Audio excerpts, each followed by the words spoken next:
Hello student. अभी हमारे जो चैप्टर कंटिन्यू कर रखा है हमने क्लास 12th का, उस चैप्टर का वो चैप्टर है फर्स्ट। और जो चैप्टर है उस चैप्टर का नाम क्या है हमारे पास? Electric charges and electric field है। इस चैप्टर के अंदर अभी तक हमने सिर्फ इलेक्ट्रिक चार्जेस के बारे में बात कर रहे हैं। हम अभी तक हमने इलेक्ट्रिक फील्ड वाले टॉपिक को अभी तक नहीं कंटिन्यू करा है, सिर्फ इलेक्ट्रिक चार्जेस वाला ही टॉपिक चल रहा है। जो लास्ट वाला वीडियो था, उस वीडियो में हमने जो एक मेन वीडियो था कि इलेक्ट्रोस्टैटिक्स से रिलेटेड एक लॉ है कि दो चार्जेस हैं, दोनों चार्जेस किसी प्लेस पे रखे गए हैं, उनके बीच में एक सर्टेन डिस्टेंस है, तो उनके बीच में एक लॉ अप्लाई किया था, दोनों के बीच में एक फोर्स लगता है। उस फोर्स के थ्रू जो लगने वाला लॉ है, उस लॉ को क्या बोला था हमने? कुलाम्स लॉ कहा था। तो उस कुलाम्स लॉ का जो वीडियो था वो हमने लास्ट में देखा था। उस वीडियो के अंदर सिर्फ क्या थे हमारे पास? दो ही चार्जेस थे, एक Q1 चार्ज था और एक Q2 चार्ज था, और दोनों के बीच की एक सर्टेन डिस्टेंस थी। ओके। आज वाला जो वीडियो है, आज वाले वीडियो में हमारे पास दो चार्जेस नहीं है, दो से ज़्यादा चार्जेस है। तो what is our today topics? Force between multiple charges. हमें मल्टीपल चार्जेस है, एक दो से ज़्यादा हमारे पास चार्जेस हैं, उन पे लगने वाला फोर्स हमें यहाँ पर फाइंड आउट करना है। लेकिन करेंगे किसके थ्रू ही? हम कुलाम्स लॉ के थ्रू ही हम इस वीडियो के अंदर जो चार्जेस हैं उनके बीच में हम फोर्स फाइंड आउट करेंगे। ओके। तो टॉपिक स्टार्ट करने से पहले अगर आप हमारे चैनल पर नए हैं या फिर अभी तक आपने हमारे चैनल को सब्सक्राइब नहीं किया है, तो प्लीज़ हमारे चैनल को सब्सक्राइब ज़रूर कीजिए। साथ साथ में एक बेल आइकन और दे रखा है, तो उसे प्रेस करना ना भूलें। और अगर आपको इस वीडियो से रिलेटेड या चैप्टर से रिलेटेड कोई भी क्वेरी है, तो प्लीज़ उसे कमेंट सेक्शन में ज़रूर लिखिएगा, तो उस क्वेरी को हम सॉल्व करने के ज़रूर ट्राई करेंगे। ओके। तो स्टार्ट करते हैं हमारा टॉपिक। जो हमारा टॉपिक है वो फोर्स बिटवीन मल्टीपल चार्जेस निकालना है हमें, और किसके अकॉर्डिंग निकालना है हमें? कुलाम्स लॉ के अकॉर्डिंग। तो सबसे पहले हम कुलाम्स लॉ देख लेते हैं, एक बार समझ लेते हैं। वैसे अगर कुलाम्स लॉ को आपको डिटेल में समझना है तो लास्ट वाला वीडियो है, प्लेलिस्ट में आपको मिल जाएगा, तो कुलाम्स लॉ पहले देखिए फिर उस वीडियो को देखिए। तो होता है क्या है कुलाम्स लॉ? अगर हमारे पास दो चार्जेस हैं, दो चार्जेस ले रखे हैं, मैंने प्लस का Q1 ले रखा है और प्लस का Q2 ले रखा है। जरूरी नहीं सेम हो, मैग्नीट्यूड सेम हो, मैग्नीट्यूड अलग अलग भी हो सकता है ना।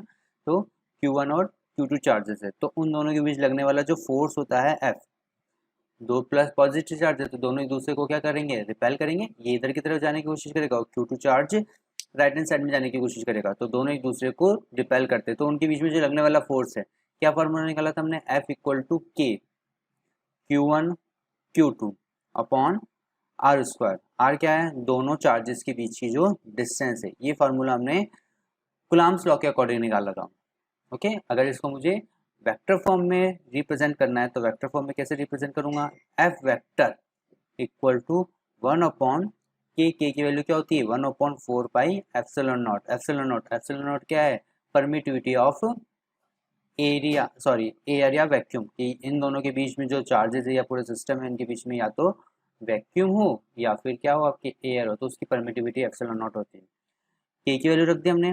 इसी तरह से Q1 Q2 upon R square scalar form में है, राइट हैंड साइड वाला ये पूरी टर्म, इसको इस स्केलर फॉर्म को किस में चेंज करना है? हमें वेक्टर फॉर्म में चेंज करना है। तो वेक्टर फॉर्म में चेंज करने के लिए क्या करते हैं हम कि आर कैप से जो यूनिट वेक्टर उससे मल्टीप्लाई करा देते हैं, तो स्केलर क्वांटिटी किस में कन्वर्ट होगी? हमारे इस वेक्टर क्वांटिटी में हमने इसको कन्वर्ट कर दिया।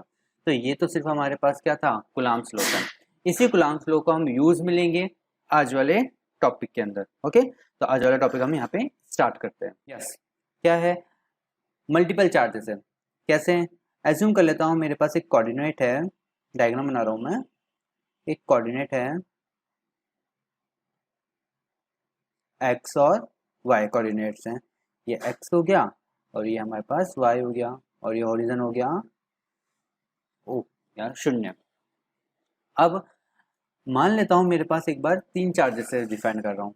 यहाँ पर एक चार्ज है, इस चार्ज को बोल देता हूँ मैं Q1। मान लेता हूँ ये चार्ज क्या है मेरे पास? Q1 है। एक दूसरा चार्ज है, इस चार्ज को हम बोल देते हैं यहाँ पर Q2। एक्स और वाई कोऑर्डिनेट के बीच में चार्जेस पड़े रैंडमली कहीं पे भी पड़े हुए हैं। एक और चार्ज मान लेते हैं, ये चार्ज कितना मान लिया मैंने? Q3 मान लिया। ठीक है। अब इन चार्जेस का सेंटर से या सॉरी हॉरिजन से इसका जो पोजीशन वेक्टर है पहले वाले का Q1 का, वो पोजीशन वेक्टर मान लेता हूँ मैं r1 वेक्टर। इसका पोजीशन वेक्टर कितना है, r1 वेक्टर है। जो q2 है उसका जो पोजीशन वेक्टर है, उसका पोजीशन वेक्टर मैंने मान लिया ये है। सबसे पहले क्या कर रहे हैं, हम एक कोऑर्डिनेट ले रहे हैं। मान लेते हैं हम एक कोऑर्डिनेट ले लेते हैं x और y। x और y हमारे पास एक कोऑर्डिनेट है। ओके, ये x हो गया, ये y हो गया और ये ओरिजिन हो गया हमारे पास O। अब इस x और y कोऑर्डिनेट के बीच में हम तीन चार्जेस को ले रहे हैं, फिर उन तीन चार्जेस को हम n चार्जेस के अंदर कन्वर्ट करके हमारा आंसर निकालेंगे। तीन चार्जेस ले रहा हूं मैं। कौन कौन से चार्जेस ले रहा हूं? पहला चार्ज है, पहला चार्ज लिया मैंने यहाँ पर Q1, रैंडमली कहीं पे भी ले सकते हैं हम। दूसरा चार्ज ले लेता हूँ, मान लेता हूँ दूसरा चार्ज कितना है मेरे पास यहाँ पर Q2, और जो तीसरा चार्ज है वो है हमारे पास Q3। ओके, अब जो पहला वाला चार्ज है उस पहले वाले चार्ज के लिए हमारे पास इसका जो पोजीशन वेक्टर है वो कितना मान लिया मैंने, r1 वेक्टर, कि पहले वाले चार्ज का पोजीशन वेक्टर r1 वेक्टर है। जो दूसरा चार्ज है Q2, उसका जो ओरिजिन से पोजीशन वेक्टर है वो पोजीशन वेक्टर मैंने मान लिया है r2 वेक्टर। ओके, और जो तीसरा चार्ज है Q3, उसका जो पोजीशन वेक्टर है हमारे पास वो पोजीशन वेक्टर हम मान लेते हैं r3। ये इन तीनों का हमने पोजीशन वेक्टर मान लिया। Okay, diagram clear. अब क्या कर रहे हैं हम कि तीनों जो चार्जेस है, तीनों चार्जेस क्या ले रहा हूं मैं कि तीनों का मैग्नीट्यूड, सॉरी तीनों पे जो साइन है वो सेम है। ये भी पॉजिटिव है, ये भी पॉजिटिव है और ये भी पॉजिटिव है। मतलब तीनों एक दूसरे को क्या करेंगे, रिपेल करेंगे। सेम टाइप ऑफ चार्जेस एक दूसरे को क्या करते हैं, रिपेल करते हैं। तो तीनों चार्जेस एक दूसरे को यहाँ पर रिपेल करेंगे। अब हमें क्या निकालना है, यहाँ पर जो टोटल चार्ज है हमें निकालना है क्या है, total force, sorry total force on Q1 charge. कि Q1 चार्ज पर जो टोटल फोर्स है वो कितना होगा, वो हमें यहाँ पर फाइंड आउट करना है कि इस Q1 के ऊपर टोटल फोर्स कितना होगा। तो ये जो Q1 है, इस Q1 पे जो फोर्स लग रहा होगा किस किस के थ्रू लग रहा होगा, एक तो Q2 के थ्रू लग रहा होगा और एक Q3 के थ्रू लग रहा होगा। इन दोनों के थ्रू इसके ऊपर फोर्स लग रहा है, वो दोनों फोर्स की वैल्यू फाइंड आउट करनी है। तो पहले टोटल फोर्स क्या हो जाएगा, total force on Q1 charge. जो Q1 चार्ज है उस पर टोटल फोर्स क्या बोल देता हूँ, F फर्स्ट इक्वल टू, इसके इक्वल होगा vector equal to F1 2 vector. 1 पे फोर्स किसके थ्रू, सेकंड के थ्रू, सेकंड के थ्रू जो फर्स्ट पे फोर्स लग रहा है वो क्या हो गया, उसको क्या बोल दिया मैंने, F12 फोर्स वेक्टर बोल दिया, प्लस F13। F13 क्या हो जाएगा, 1 पे लगने वाला फोर्स किसके थ्रू, थर्ड वाले चार्ज, तो तीसरा वाला चार्ज है उसके थ्रू जो 1 पे फोर्स लग रहा है। तो Q1 के थ्रू Q2 पे जो फोर्स लगेगा वो कितना बोल दिया हमने, F12 वेक्टर। और Q3 के थ्रू जो Q1 पे फोर्स लग रहा है वो कितना बोल दिया हमने, F13 वेक्टर कह दिया है। ओके, अब ये तो इक्वेशन नंबर 1 हो गई। अब मुझे क्या करना पड़ेगा, F12 वेक्टर और F13 वेक्टर, इन दोनों की वैल्यू यहाँ से निकाल लूँ, डिराइव कर लूँ और उसको यहाँ पे पुट कर दूँ। तो टोटल फोर्स जो F1 है वो हमारे पास यहाँ से आ जाएगा। करें, कैसे करेंगे हम, यही कौन सा लॉ लेंगे हम, कुलाम्स का वेक्टर वाला लॉ यहाँ से लेते हैं। तो सबसे पहले F12 क्या है, F12 वेक्टर इक्वल टू क्या है, फोर्स ऑन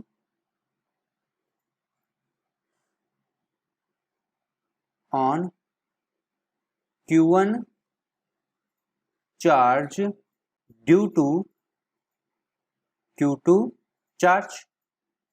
ये हमारे पास F12 वेक्टर है। तो F12 वेक्टर इक्वल टू क्या हो जाएगा, हमारे पास क्या था, Q1 था और Q2 था, दोनों के बीच की डिस्टेंस कितनी थी, R3। उसके थ्रू हमने लगने वाले जो चार्ज की वैल्यू हमने ये ड्राइव करी थी। करें, क्या हो जाएगा, 1/4 पाई एप्सिलॉन 0, तो ऐसा का ऐसा 1/4 पाई एप्सिलॉन 0। क्या होगा, Q1 है और Q2 है, दोनों ही पॉजिटिव है, दोनों एक दूसरे को रिपेल करेंगे। तो इसके इसके ऊपर फोर्स लगेगा और कौन सी डायरेक्शन में लगेगा, राइट हैंड साइड में लगेगा। क्यों, क्योंकि दोनों एक दूसरे को क्या कर रहे हैं, रिपेल कर रहे हैं। इसके थ्रू लगने वाला फोर्स कितना हो गया हमारे पास, यहाँ पर क्या ले लिया हमने, F12 वेक्टर लिया। ठीक है, मैग्नीट्यूड कितना हो जाएगा इसका, मैग्नीट्यूड 1/4πε0 Q1, Q1 की जगह Q1 ही है, Q2 की जगह भी Q2 है, अपॉन क्या था यहाँ पे R², R दोनों के बीच की डिस्टेंस। तो Q1 से जो Q2 है उन दोनों की जो बीच की डिस्टेंस है वो कितनी, मैं एज्यूम कर लेता हूँ R12। ठीक है, तो R12 इक्वल टू क्या होगा, R2 माइनस R1 हो जाएगा। तो यहाँ पे R12 ये वेक्टर फॉर्म में हमने लास्ट वाले वीडियो में देखा था कि वेक्टर फॉर्म में किस तरह से हम डिस्टेंस एज्यूम करते हैं। ओके, अगर आपको क्लियर नहीं है तो प्लेलिस्ट में कुलाम्स लॉ का जो वेक्टर रिप्रेजेंटेशन वाला फॉर्म वो वीडियो है, तो वो वीडियो देखिए आप। तो यहाँ पे क्या हो जाएगा, R12 का होल स्क्वायर।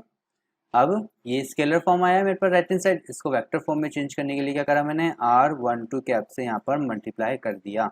तो ये हो गया F12, मतलब Q2 के थ्रू Q1 पे जो फोर्स लग रहा है, इसको दे दिया मैंने इक्वेशन नंबर 2। ये F12 वेक्टर आया। अब मुझे Q3 के थ्रू Q1 पे फोर्स लगाना है, क्या होगा, ये भी पॉजिटिव है और ये भी पॉजिटिव है, दोनों के बीच में क्या होगा, रिपल्जन होगा। तो Q1 चार्ज वो कहाँ जाने के लिए ट्राई करेगा, इस डायरेक्शन में जाने के लिए ट्राई करेगा। जब इस डायरेक्शन में जाने के लिए ट्राई करेगा तो उस पर लगने वाला फोर्स कितना हो जाएगा, देखिए पहले वाले जब 2 के लिए था तो 1 2 लिखा, तो इसको क्या लिखूंगा, F13 वेक्टर, यही होगा।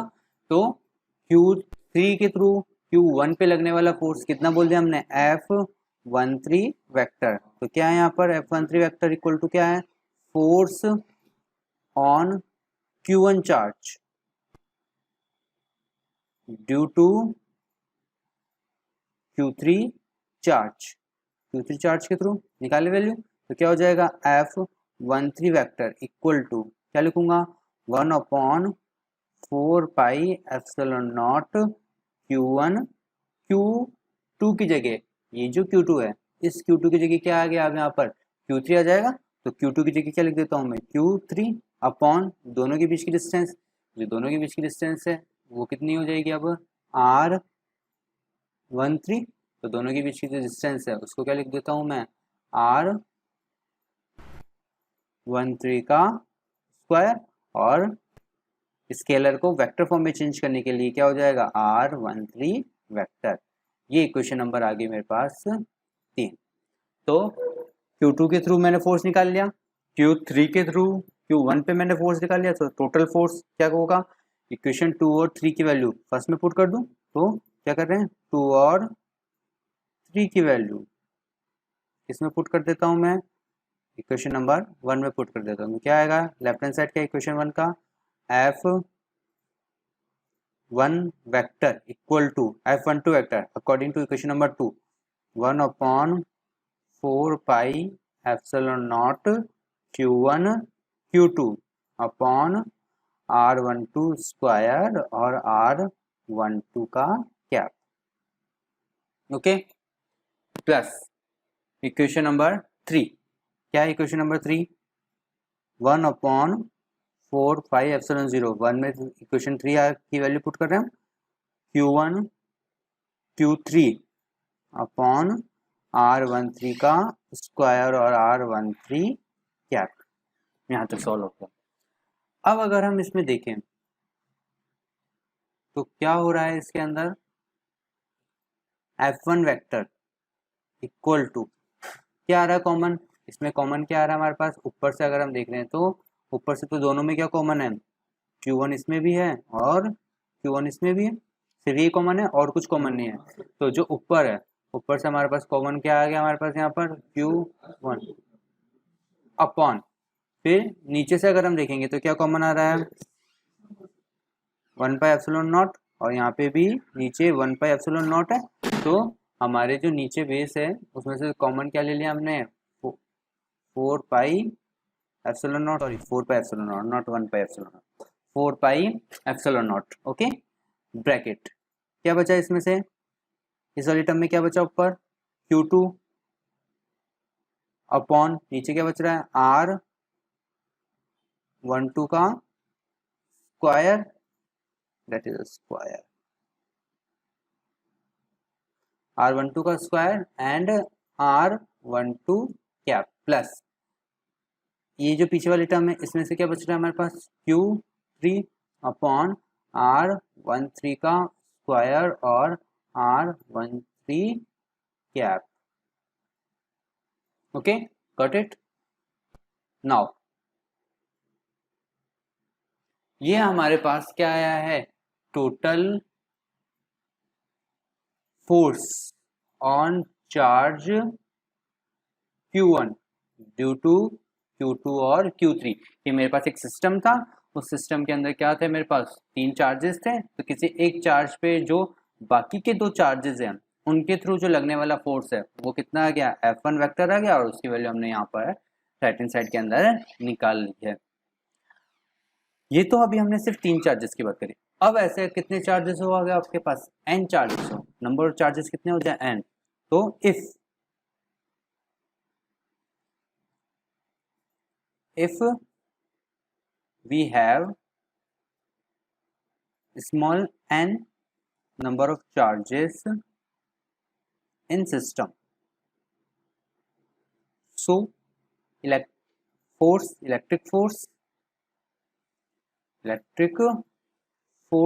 on कोई सा भी चार्ज ले लेता हूँ, मान लेता हूँ Q1 पे निकाल रहा हूँ, तो electric force on Q1 charge पे क्या होगा, दूसरे के थ्रू, थर्ड चार्ज के थ्रू, फोर्थ चार्ज के थ्रू, फिफ्थ चार्ज के थ्रू, इसी टाइप से n चार्जेस के थ्रू जितना फोर्स लगेगा वो हो जाएगा।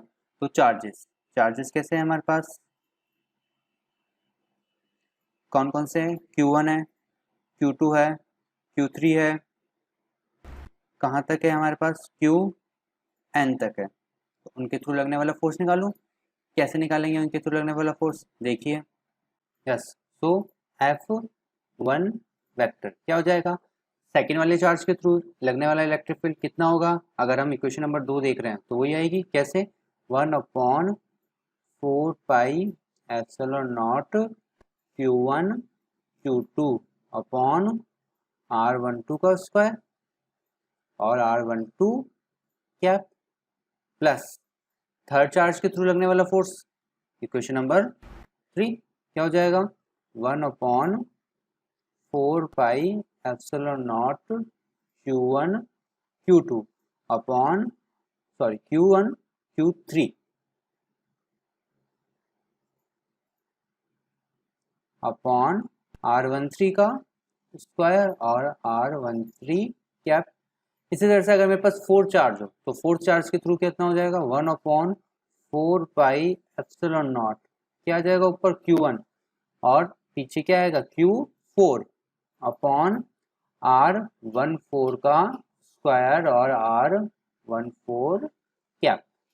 ठीक है, ये तो 4 चार्जेस हो गए। अगर मेरे पास n है तो आगे तक जाते जाएगा, लास्ट में nth चार्ज आएगा, क्या हो जाएगा उसके लिए, 1/4πε0 Q1 लास्ट में Qn अपॉन R1 n का स्क्वायर, 1n का स्क्वायर होगा, ये 4 था, ये 3 था, ये 2 था, तो 2 3 4 5 6 लास्ट कहाँ तक जा रहा है, n तक जा रहा है, 1 सब में कॉमन है, पहले चार्ज पे निकाल रहे इसलिए सब में आगे r में नीचे पहले 1 लिख रहे हैं, उसके बाद जिस भी नंबर ऑफ चार्ज की बात कर रहे हैं जिसके थ्रू फोर्स लग रहा है वो है, एंड ऊपर क्या हो जाएगा R1n का क्या, ये n चार्ज के थ्रू लगने वाला क्या आ गया, फोर्स आ गया।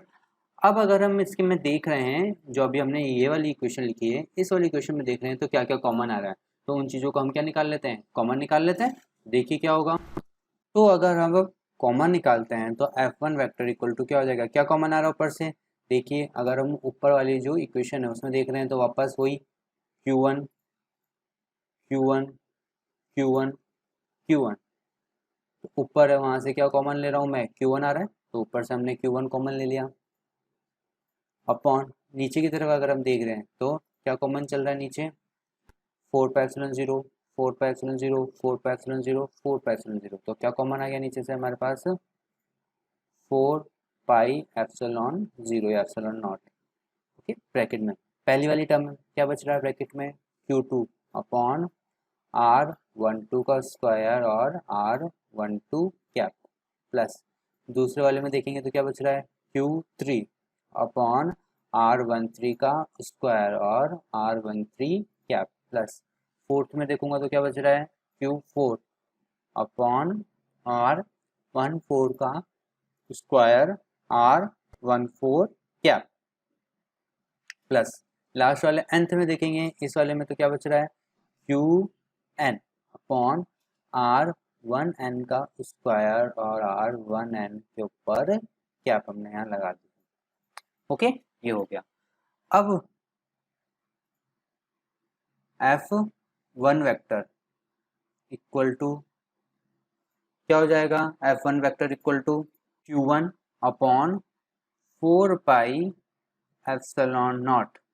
अब देखिए इसमें क्या हो रहा है, सभी का क्या हो रहा है एडिशन हो रहा है, सबको हम यहाँ पर ऐड कर रहे हैं। ये सभी के साथ क्या हो रहा है हमारे पास एडिशन हो रहा है, ये इसको इसको इनको इनको सबको क्या कर रहा हूँ मैं यहाँ पर ऐड कर रहा हूँ। ऊपर क्या आ रहा है Q2 Q3 Q4 Qn, तो 2 से स्टार्ट हो रहा है और कहाँ तक जा रहा है n तक जा रहा है। तो एक टर्म आ रही है ऊपर, तो कौन सी टर्म लिख देता हूँ मैं, यहाँ पर टर्म लगा दी मैंने Qi मान लिया अपॉन नीचे वाले अगर टर्म में देखूंगा तो नीचे वाली जो टर्म है उस टर्म में क्या हो रहा है R1 R1 R1 R1 R1 सब में आ रहा है और लास्ट में पीछे 2 है 3 है 4 है n है। तो मतलब अगर ऊपर 2 था तो नीचे भी 2 है, ऊपर 3 था नीचे भी 3 है, ऊपर 4 था तो नीचे भी 4 है। मतलब ऊपर वाली टर्म है वही नीचे रिपीट हो रही है, बट उसके साथ आगे जो टर्म आ रही है वो कौन सी हो रही है R1 सब में चल रहा है। तो ये R हो गया, ये 1 हो गया और साथ में क्या टर्म आ रही है जो ऊपर वाली टर्म है। तो 2 3 4 है तो नीचे भी 2 3 4 है, तो ऊपर मैंने i लिखा है तो नीचे भी क्या लिख देता हूँ मैं i लिख दूँ 1 के साथ, 1 के साथ हमने यहाँ पे i लगा दिया। अब R12 कैप R13 कैप मतलब जो नीचे लिखा हुआ है पूरी की पूरी टर्म, वो पूरी की पूरी टर्म ऊपर वैसे की वैसे लिखी हुई है, तो नीचे हमने क्या लिखा हुआ है R1i, तो इसका कैप भी ऊपर लग गया। अब आगे क्या लगा रहा हूँ मैं सिग्मा या समीशन, यहाँ पे हम ये समीशन लगा दिया। समीशन का मतलब क्या होता है वैल्यू पुट करते जाओ और ऐड करते जाओ, है ना। ये वैल्यू पुट करता गया मैं और उन वैल्यूज को ऐड करता गया तो वो समीशन हो जाएगा। तो क्या करूंगा मैं वैल्यू पुट करना स्टार्ट करूंगा, कहाँ से आई की वैल्यू कहाँ से स्टार्ट हो रही है 2 से। आई की वैल्यू कभी भी 1 से स्टार्ट नहीं होगी, है ना, क्योंकि 1 हमारा बाहर है। स्टार्ट हमेशा कहाँ से हो रहा है ये 2 से हो रहा है, तो आई की वैल्यू कहाँ से स्टार्ट हो रही है हमारे पास 2 से। तो आई की वैल्यू 2 पुट करूंगा, Q2 आएगा यहाँ पर, है ना। अगर मैं यहाँ पे 2 वैल्यू पुट कर दूंगा तो क्या आ जाएगा Q2 अपॉन R12 और R12 क्या पहले वाली इक्वेशन आ गई हमारे पास, ये पहले वाली टर्म आ गई हमारे पास यहाँ पे। ओके अब आई की वैल्यू अगर मैं फिर समीशन लगा हुआ, समीशन का मतलब क्या हो गया प्लस करना। अब आई की वैल्यू क्या पुट करूंगा 2 इंटीजर नंबर में, तो आई की वैल्यू अगर 2 पुट करूंगा तो क्या हो जाएगा यहाँ Q3 अपॉन R13 क्या, ये सेकेंड वाली वैल्यू यहाँ पे आ गई है। ठीक है, तो इसी तरह से वैल्यू पुट करते जाएंगे, कब तक करते जाएंगे जब तक आई की वैल्यू हम कहाँ तक नहीं पहुंच जाते। कहाँ तक चाहिए हमें आई की वैल्यू, लास्ट जो वैल्यू हमें आई की वैल्यू कहाँ तक चाहिए n तक है, तो आई की वैल्यू कहाँ तक पुट करेंगे हम n तक। n कोई सा भी नंबर हो सकता है 4 5 6 7, यहाँ तक वैल्यू पुट करेंगे तब तक हमारे पास आई की वैल्यू नहीं आ जाएगी। ओके तो अब ये क्या, ये जो फार्मूला है ये क्या है हमारे पास, जो टोटल फोर्स है n चार्जेस के थ्रू, कोई मेरे पास एक चार्ज दे रखा है Q1 चार्ज, उस चार्ज पर n चार्जेस के थ्रू जो लगने वाला फोर्स है उस फोर्स की वैल्यू हमने यहाँ पर फाइंड आउट कर ली है। कि मेरे पास एक सिस्टम है, उस सिस्टम के अंदर n चार्जेस हैं, तो n चार्जेस के थ्रू किसी एक चार्ज पे जो लगने वाला फोर्स होगा वो फोर्स कितना होगा, फर्स्ट चार्ज पे हमने लगने वाला फोर्स की वैल्यू यहाँ पर निकाली है। ओके तो ये वीडियो यहीं पे ख़त्म होता है। इस वीडियो से रिलेटेड अगर आपको कोई भी क्वेश्चंस हैं तो प्लीज़ उसे कमेंट सेक्शन में ज़रूर लिखिएगा और हमारे चैनल को सब्सक्राइब करना ना भूलें। Okay thank you.